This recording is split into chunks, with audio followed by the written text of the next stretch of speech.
Hello friends, இன்றைக்கி வெள்ளை சோளமும் நம்ம சொரக்காவும் போட்டு ஒரு தோசை ஊற்ற போகிறோம். வெள்ளை சோளம்ப்பா உடம்புக்கு ஹெல்த்தியானது. நான் இதில் கருப்பு உளுந்தும் கருப்பு கவினி அரிசியும் வெந்தயமும் போட்டிருக்கேன் ஃப்ரெண்ட். இப்போ நம்மளுக்கு எடுத்து வச்சுக்க இஞ்சியும் பூண்டும் சீரகம் போட்டுடலாம். உப்பும் பெருங்காயம் தூள்ப்பா.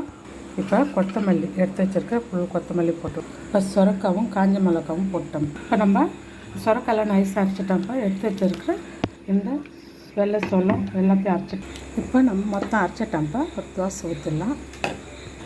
இந்த வெள்ளை சோளத்தில் நல்ல இரும்பு சத்து இருக்குது, நார் சத்து இருக்குது ஃப்ரெண்ட்ஸ்.